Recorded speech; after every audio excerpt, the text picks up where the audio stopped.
Hello friends, bright learning के YouTube channel में आप सभी का स्वागत है। जी फ्रेंड्स, आज हम देखेंगे कि आप अपनी आईटीआर कैसे फाइल करेंगे, कब से स्टार्ट है, कब लास्ट डेट है और आप इनकम टैक्स कैलकुलेट कैसे कर सकते हैं। तो फर्स्ट टॉपिक है ITR filing for assessment year 25-26 update.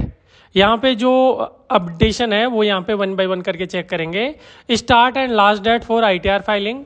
तो यहाँ पे पहला दे रखा कि individual, HOF, AOP, BOI books of account not required to be audited, मतलब जिनकी बुक्स ऑफ अकाउंट ऑडिट नहीं होती उनके लिए 31 जुलाई 31 जुलाई लास्ट डेट होती है। सेकंड आता है बिजनेस रिक्वायर्ड ऑडिट, जिनकी ऑडिट होती है उनके लिए 31 अक्टूबर लास्ट डेट है। और रिवाइज रिटर्न जो है 31 दिसंबर 25 लास्ट डेट है। बिलेटेड लेट रिटर्न अगर आप फाइल कर रहे हो तो 31 दिसंबर यहाँ पे लास्ट डेट है। और अपडेटेड रिटर्न अगर आप फाइल करते हो तो 31 मार्च 2030, 4 year from the end of relevant assessment year, मतलब 4 साल लास्ट की आप आईटीआर अपडेटेड रिटर्न फाइल कर सकते हो। इसके बाद आता है टीडीएस डिडक्ट आईटीआर फाइलिंग।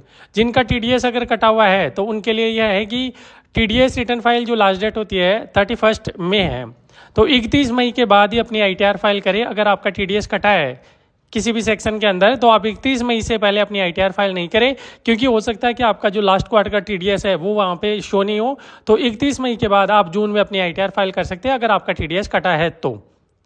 और लास्ट यहाँ पे जो टॉपिक दे रखा है फोर्थ, वो दे रखा है इनकम टैक्स कैलकुलेशन।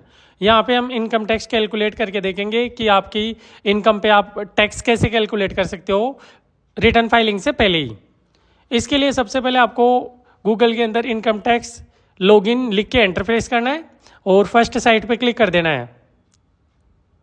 क्लिक करने के बाद होम पेज पे जाना है। होम पेज पे जाने के बाद यहाँ पे थोड़ा स्क्रॉल करोगे तो नीचे दे रखा है income tax calculator. Income tax calculator पे आपको क्लिक करना है। क्लिक करने के बाद यहाँ पे बेसिक कैलकुलेटर, एक एडवांस दे रखा है तो एडवांस कैलकुलेटर पे आपको क्लिक करना है। या अपने पैन नंबर लिखना है, नेम लिखना है। इसके बाद टाइप ऑफ आईटीआर दे रखा है तो हमारी यहाँ पे अदर देन अपडेटेड रिटर्न है, ये वाला आपको सेलेक्ट करना है। ओल्ड रिजिम, न्यू रिजिम, हम न्यू रिजिम में कर रहे हैं। इसके बाद असेसमेंट ईयर 25-26 सेलेक्ट करना है। टैक्स पेयर कैटेगरी में इंडिविजुअल करना है। रेजिडेंशियल स्टेटस रेजिडेंस रख रहे हैं। इसके बाद यहाँ 3 कैटेगरी है, बिलो 60 ईयर, 60 to 79 ईयर और अब वो 80 ईयर।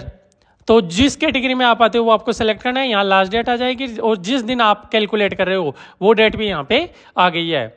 इसके बाद अलग अलग यहाँ पे हेड दे रखे हैं इनकम के। पहला दे रखा है income under the head salary. अगर सैलरी से इनकम है तो आपको ये वाला ऑप्शन लेना है। Income under the head of house property, house property से तो ये लेना है। Income under the head capital gain, अगर कैपिटल गेन की इनकम है तो ये लेना है। Income under head business and profession है तो ये लेना है। और अदर कोई इनकम है तो आपको ये वाला ऑप्शन सेलेक्ट करना है। हम यहाँ सैलरी वाला ऑप्शन सेलेक्ट करते हैं और यहाँ पे जो सैलरी है वो यहाँ पे लिख रहे हैं।